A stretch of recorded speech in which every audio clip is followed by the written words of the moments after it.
Even the character of a child is known by how he or she acts, by whether his deeds are pure and right. Why is it masculine, I wonder?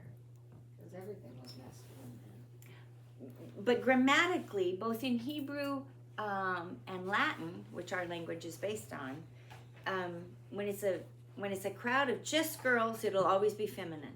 When it's just boys or male, it'll always be masculine. When it's a mixed crowd, it will always be masculine. Okay? Always. So it's not saying just guys. Okay? It includes everybody. It's inclusive. You want down? Hey. You gonna go see Nana? Okay. All right. Ewans. And Ewan. And Ewan. I love it. Get rid of the shoes. That's funny. We've been in Genesis and we've talked about creation and we talked about Noah, right? And Noah, and we talked about the flood, right? Okay. So today I'm going to do something a little bit different. All right? Rather than tell you and give you another character or event out of Scripture, I'm going to give you something out of history. Okay? Is that all right? All right.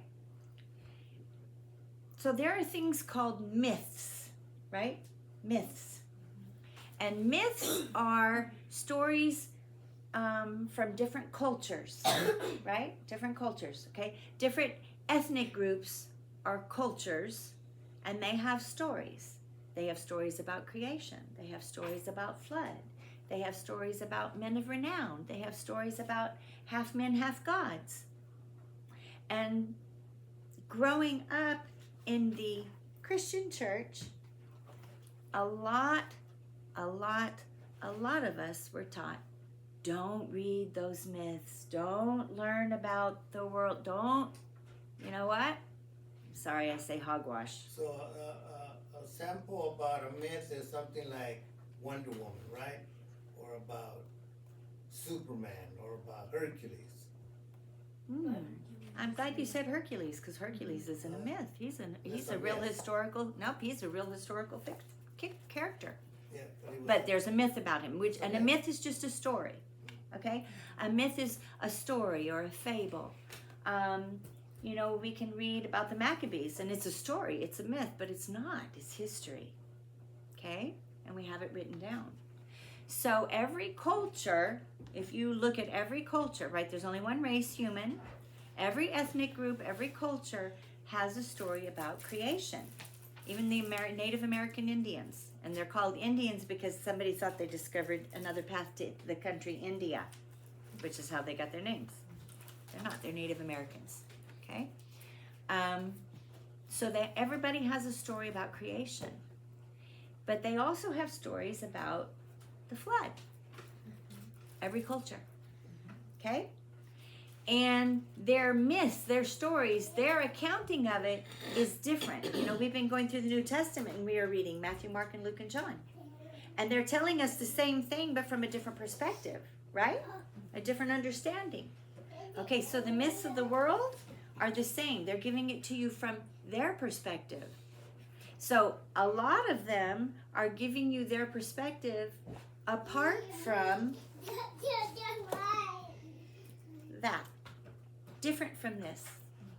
This is written with God's perspective in mind, or better, our human perspective, acknowledging a single God creator, right? The God of Abraham, Isaac, and Jacob. Okay? All right. So I'm going to read you a little bit of, have you ever heard of the story of Gilgamesh? No. Wow. It's classic. It's part of classic education, which we don't get anymore. No, we don't get anymore. So the story of Gilgamesh is about, actually, let me just read you a couple things. I don't suggest reading the whole thing intact to small children or young children, because there are things you probably don't want to read right away. But if you get a children's condensed version, that would be a little more tame. Okay, so there's this one person called, well, not person, called Anu. He's the father of the Sumerian gods. Sumeria is part of Babylon. Wait, that's in the Bible, right? Babylon's in the Bible. And it talks about a cosmic mountain.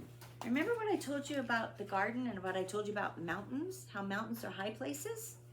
And everyone knows in every culture, in every ethnicity, that if you want to get close to God, the higher you go, the closer you are. So a mountain is seen as a holy place or a high place. Okay? So they call it a cosmic mountain. Well, cosmic. Is there a cosmos? The heavenlies? It's another term, right? So we're talking about the same kind of thing, huh? Okay. So there's a cosmic mountain, and it was created from the primal sea. Who hovered over the waters? The Holy Spirit, right? Okay, so it's the same story, but this one doesn't acknowledge God.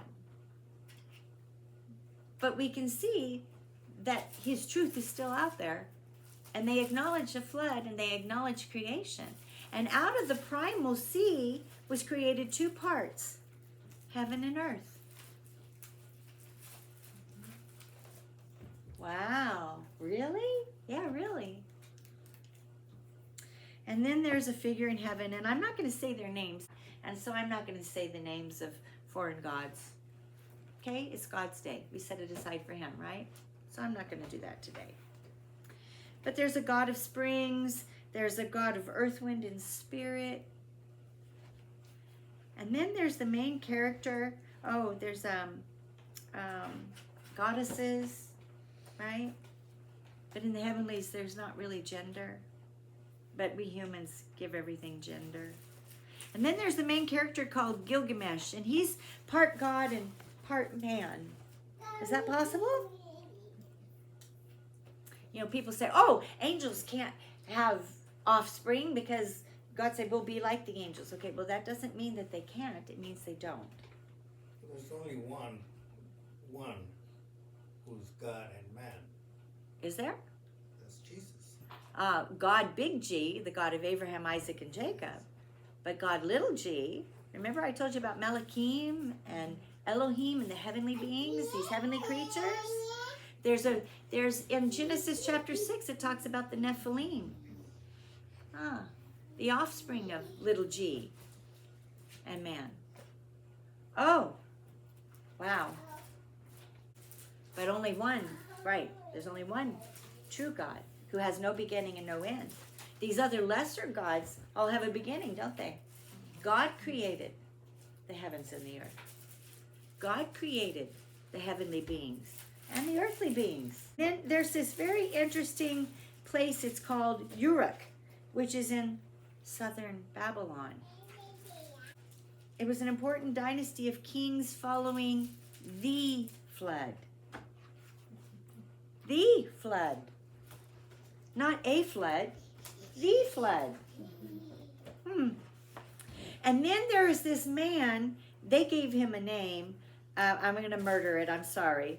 At Nashpishtim, okay? Tell me who you think this is when I get done reading, okay? He was a wise man of Shuruppak, that's in Babylon, right?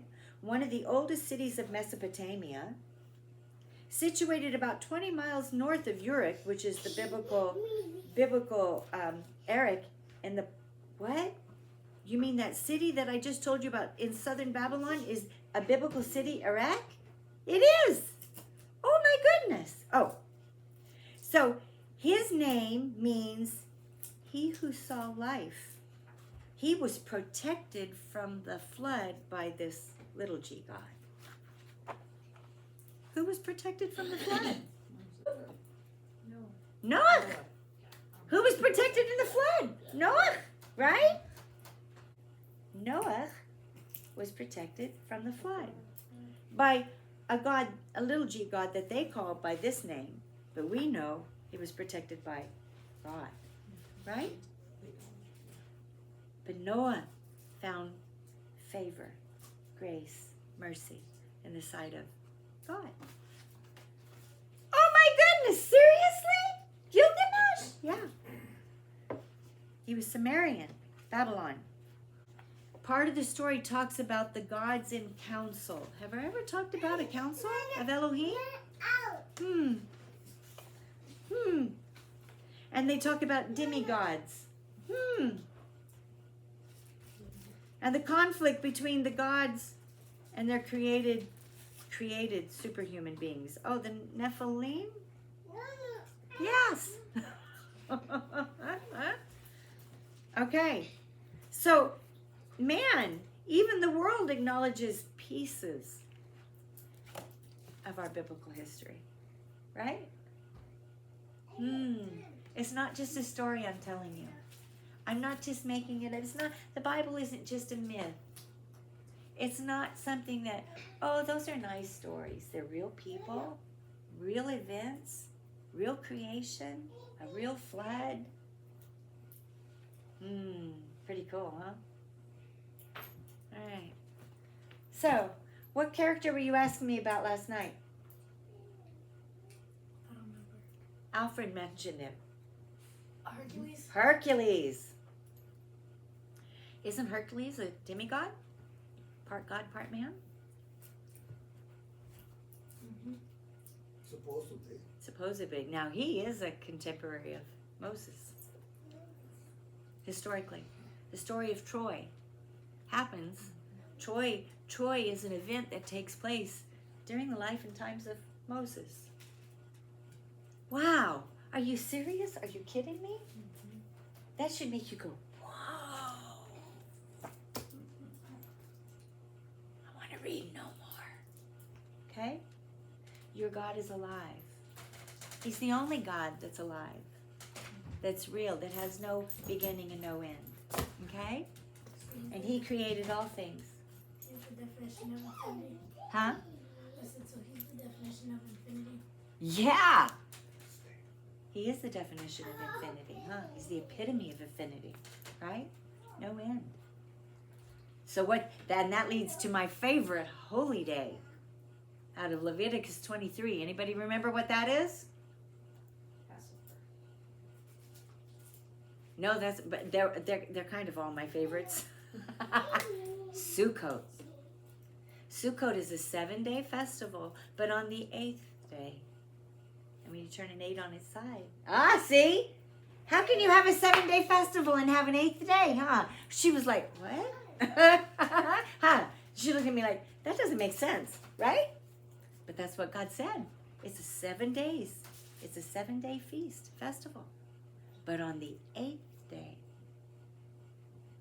that's the day we're looking forward to. That's eternity. Okay? Sukkot I see as the millennium, the millennial reign, the 7th day in there. Sukkot has 7 days, 1 day for every 1,000 years of our created existence. We haven't lived the 7th day yet. It's coming really soon. But on the 8th day, it's eternity. All right? So, if God says he's not a man, we can trust it, right? And if he says that it's going to happen, it's going to happen, right? He's not a man that he can lie. What he says is true. And he's our Abba Father, right? Okay. So, a little tidbit. Last night I said that we should have a healthy fear of God, right? We need to come to him his way, right? So there's a story in the Bible in Leviticus when they dedicate the first tabernacle in the wilderness, and God called out Aaron and his sons and said, out of all the people, you get to come closer to me. You get to go into the tabernacle. Remember I told you the closer you get to God, the more set apart, sanctified, right, you have to be. And he says, this is how you come to me. This is how you approach me. But his 2 older sons said, here, grab this. Here, let's take this before him. And what happened? Fire. Fire. Instantly. Gone. See, if you approach you need to approach a holy, set-apart God in a holy, set-apart way, right? You don't go in with just anything from the world, right? But because of the blood of Yeshua, remember I also told you, by grace we get to call him Abba, Father, right? Okay, that's it. there are other accounts, not just Gilgamesh. There are other stories, other myths throughout the cultures and history that you can read, and they will make a reference to either creation or to a holy man that was saved from a flood. And you can go, oh, I knew who that was, right? Okay. So our story about somebody, say in China, is going to be from a different perspective than their history about that person in China. And we are going to call him by an English name. They're going to call him by a Chinese name. So instead of calling Noah, they called him by what they, you see what I'm saying? That's why names are different. Okay? Hope in English, in Spanish, it's Esperanza, right? Am I right? Esperanza.